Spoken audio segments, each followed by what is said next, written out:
अहो सर, आपलं जे मेन मशीन आहे ना ते बंद पडले। मी केव्हापासून मेकॅनिकला फोन लावायचा प्रयत्न करते पण तो काय उचलत नाही, म्हणून काम थांबलंय सर। विक्रांत काय आहे, मी किती वेळा सांगितलंय इन हाऊस टेक्निशियन असला पाहिजे। दरवेळी आपण असं टेक्निशियन नसला की बाहेरून बोलवायचं म्हणजे किती वेळ वाया जातो। नाही, एचआर डिपार्टमेंटने तशी रिक्वायरमेंट दिली आहे, ते प्रोसेसमध्ये होईल लवकरच। अरे पण मग आधी काय नाही झालं? विक्रांत तुला चांगलं माहिती आहे आपलं जर प्रोडक्शन थांबलं तर किती नुकसान होतं आपलं।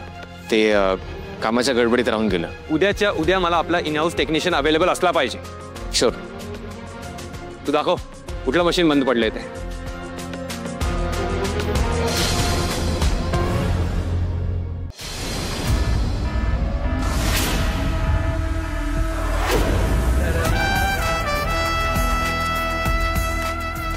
हे कारला मशीन रिपेअर करायला जाताना कॅच कॅच का होतं? त्यांना आपल्यावरती विश्वास असेल बहुतेक। त्यांना असं वाटत असेल की आपण पकडू त्यांच्या वस्तू त्यांच्या मागं, म्हणून देत असतील कदाचित।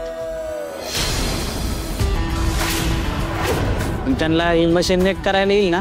नाही म्हणजे मागच्या वेळेस तुक्का लागला असेल तर काय माहिती बाबा, आता एवढ्या कॉन्फिडन्सनी आलेत म्हटल्यावर येतच असेल। कोट बीट फेकून घड्याळ बिड्या फेकून आलेत म्हटल्यावर नॉलेज असेलच ना गोट्या। लय असणार सरांना, तेवढा कॉन्फिडन्स आहे मला। मला कोणी मदत करणार आहे का? हा हा हा, तू ड्रायव्हर दे।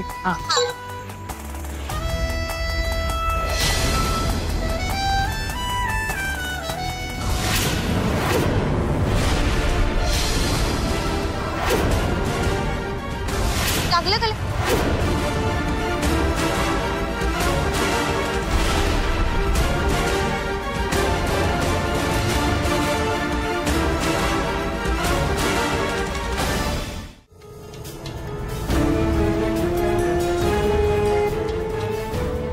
इंद्र काय झालं तुला? इंद्रा, हे बघ, अहो केवढं लागलं याच्या हाताला।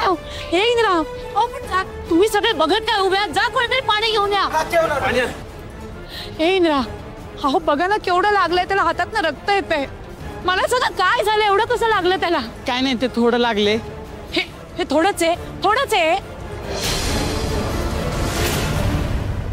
अरे रक्त येते माझ्या मुलाच्या हातातनं। अहो तुम्ही डॉक्टरांना फोन करा ना। मी आधी शांत व्हा, मी करतो फोन डॉक्टरांना। काय झालं नेमकं? अहो सर, ते मशीन रिपेअर करत होते ना, तर ते हाताला वाईच लागलं। तुम्ही सगळे इथे असताना मशीनला तुम्ही त्याला हात का लावू दिलात? ते राणी, वाटलंच मला या मुलीमुळेच गोंधळ झालेला असणार। आणि इकडे पाय, हो हो, मी म्हणते येणार होता ना मेकॅनिक,